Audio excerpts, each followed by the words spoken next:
سلام زي خبركم تخطاتلت بين تي في نلوم سوني سلسته ميازيا زتدالو على توزينات تزلكم مصلخو كموترو كساف صامل باتنا نخت كتاتولنا ندعدمكو بقدامنت ارئس زينا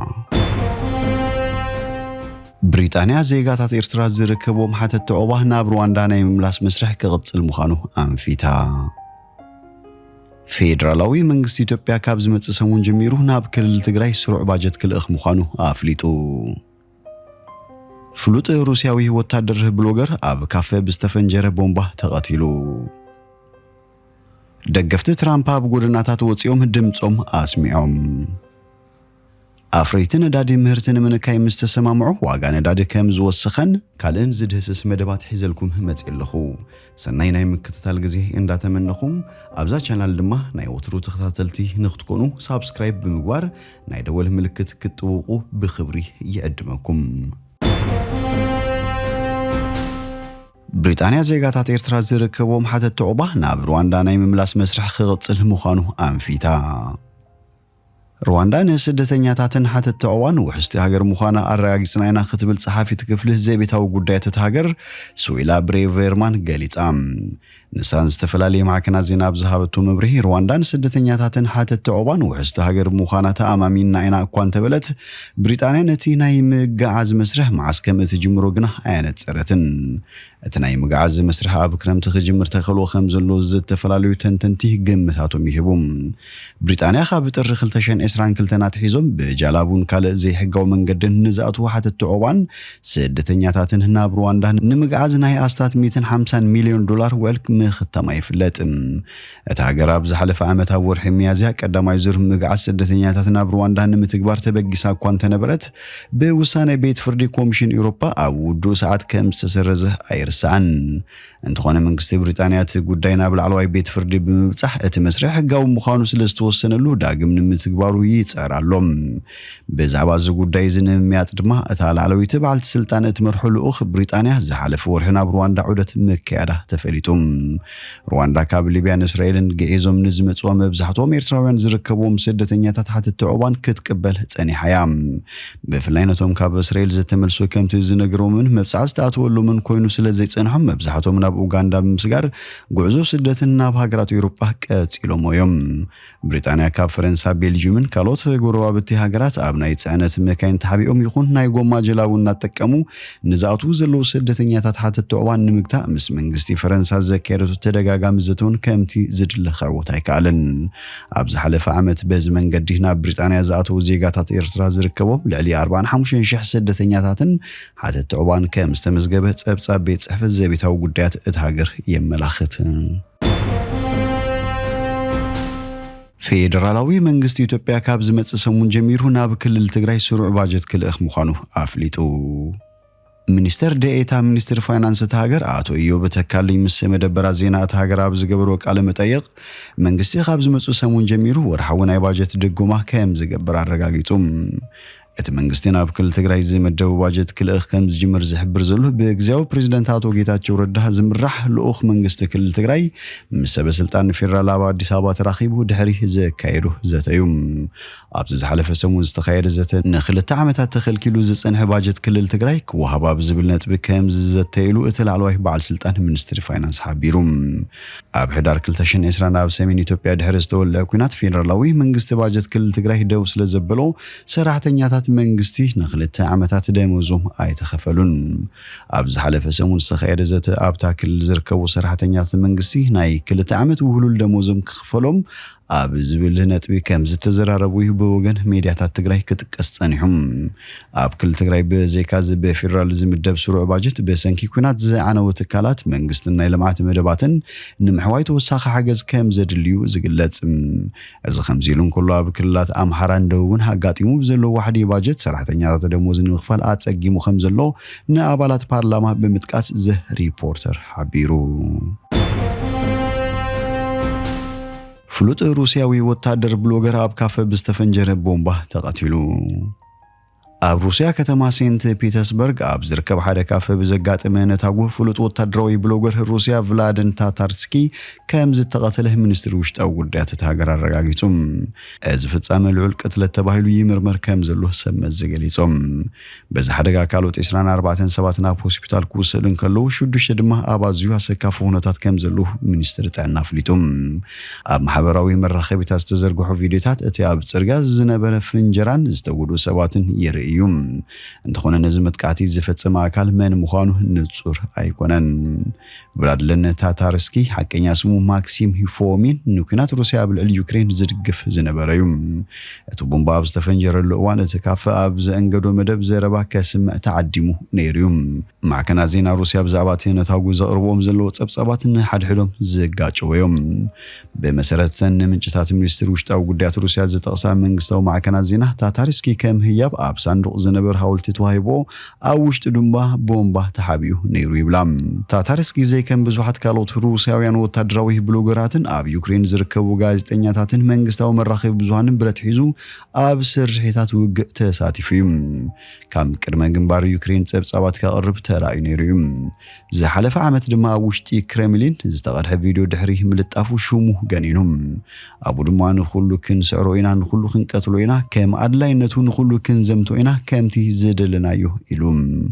እቲ መድረኽ ብፕሬዝደንት ቭላድሚር ፑቲን ዝተኣንገደ ስነ-ስርዓት ክሬምሊን ኮይኑ ሩስያ ንኣርባዕተ ብኸፊል ዝተጎብጠ ዞባታት ዩክሬን ክትሕውስ ዝኣወጀሉ ግዜ እዩ ኣብቲ ግዜ ሃገራት ዓለም ንስጉምቲ ሩስያ ኮኒነን እቲ ትማሊ ሰንበት ዒላማ ዝኾነ ካፌ ቅድሚ ሕጂ ብሓላፊ ናይቲ ኣብ ሩስያ ዝርከብ ልዑል ጉጅለ ቫግነር ዝኾነ የቭገኒ ፕሪዝጎኒ ከም ዝነበረ መርበብ ሓበሬታ ሴንት ፒተርስበርግ ንፎንታንካ ጸብጺቡ ሴንት ፒተርስበርግ ፕሬዝደንት ፑቲን ዝዓበየላ ከተማ ኮይና ውብነት ዘጥረየላ ከተማ ሆነያ ታታርስኪ ኣብ ቴሌግራም ልዕሊ 5000 ተኸታተልቲ ኣለዎም ኣብዚ ንሱን ካልኦት ወታደራዊ ብሎገራትን ንመዳያት ወፍሪ ሩስያ ኣብ ዩክሬን ይጉስጉስሉ ሳይበርት ፍሮንት ዜድ ዝተባለ ኣብ ቴሌግራም ንነብሱ ሓበሬታ ወታደራት ሩስያ ኢሉ ዝውጅ ጉጅለም ነተካፈነት ዕለት ተኻይሪዎ መንባሩ ገሊጹ ሽብራዊ መጥቃዕቲ ተፈጺሙ ዝተወሰኑ ናይ ጸጥታ ስጉምታት ወሲድና ኢና ሕማቕ ኣጋጣሚ ኮይኑ ግን እኹላት ኣይነበሩን ይብል ኣብ ቴሌግራም ዝዘርግሑ ጽሑፍ ኩልኩም ፈለጥቲ እቲ ብሉጽ ጸብጻዊ ኩናትን ዓርክናን ቭላድሚር ታታርስኪ ጽንዓት ይሃብኩም ኢሉ ኣብዚ ሓለፈን ሓሳብ ከባቢ ሞስኮ ኣብ መንኪና ብዝተፈጸመ ምጥቃዕቲ ቦምባ ጋዜጠኛን ፍሉጥን ደጋፊት ሰራዊት ሩስያን ዳርያ ዱጊና ተቐቲላያ ነሳ ጓል ናይቲ ናይ ቀረባ መሓዛብ ሚኒስተር ፑቲን ዝኾነ ሃገራዊ ፈላስፋ ኣሌክሳንደር ዱጊን እያ ነይራ ደገፍቲ ትራምፕ ኣብ ጎደናታት ወፂኦም ድምጾም ኣስሚዖም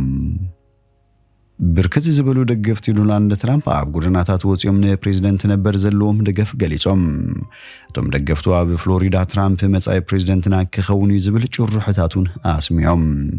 እቲ ፕሬዝደንት ነበር ምስታት ዋሳይት ፊልም ዝፈጸመ ጾታዊ ርክብ ከይትዛረብ $130,000 ብምኽፋሉ ብገበን ክኽሰስ ምዃኑ ምስተገልጸ እዩ እቶም ደገፍቲ ንትራምፕ ዘለዎም ድጋፍ ንምግላጽ ናብ ጎደናታት ወፂኦም ነይሮም እቶም ኣብ ጎደና ዝወጹ ደገፍቲ እቲ ኣብ ልዕሊ ትራምፕ ዝቐረበ ክሲ ኣብ ፖለቲካዊ ህይወቱ ጸቕጢ ከም ዘይብሉን ኣብ መረጻ 2024 ከም ዝዕወት ከም ዝኣምኑን ገሊጾም ዳግማይ ፕሬዝደንትና ክኸውን ዝብል ግምት ኣለኒ ብዙሓት ሰባት ክመርጽዎ እዮም ክትብል ሓንቲ ነቲ ፕሬዝደንት ነበር ክትድግፍ ጽጽት ጓል ኣንስተይቲ ገሊጻ እዛ መርሲ ዝተባለት ጓል ኣንስተይቲ እዚ ዋላ ሓንቲ ከም ዘይቀይሮ ከምኡውን እቲ ክሲ ንትራምፕ ኣብ ፕሬዝደንታዊ መረጻ ጉልበት ከም ዝህውን ሓቢራ ድሕሪ ክሲ ናይ ፕሬዝደንት ነበር ኣብ ዝነበሩ ሰዓታት ሰበስልጣን ጎስጓስ ትራምፕ ንወፍሪ ጎስጓስ ልዕሊ $4 ሚልዮን ከም ዝወሃልሉ ኣፍሊጦም ዝርዝር ክስታት ኣብ ልዕሊ እቲ ፕሬዝደንት ነበር ገና እኳ እንተዘይተገልጸ ኣብ 2016 ነስትሮሚ ዳንኤልስ $130,000 ከፊልዋ ዝብል ይርከቦም ትራምፕ ነዚ ክፍሊት ቅድሚ እቲ ፕሬዝደንታዊ ምርጫ ሂደት ሰሙናት እዩ ፈጺምዎም እቲ ተግባር ምስ ናይ ጎስጓስ መረጻ ጥሕሰት ዝመጣጠን እዩ ዝብሉ ኣለዉ እታ ተዋሳኢት ፊልም ፓራኖግራፊ ነበርና ማዕከናት ዜና ወፂያ ኣብ 2006 ምስ ትራምፕ ጾታዊ ርክብ ከም ዝፈጸመት ገሊጻ እያ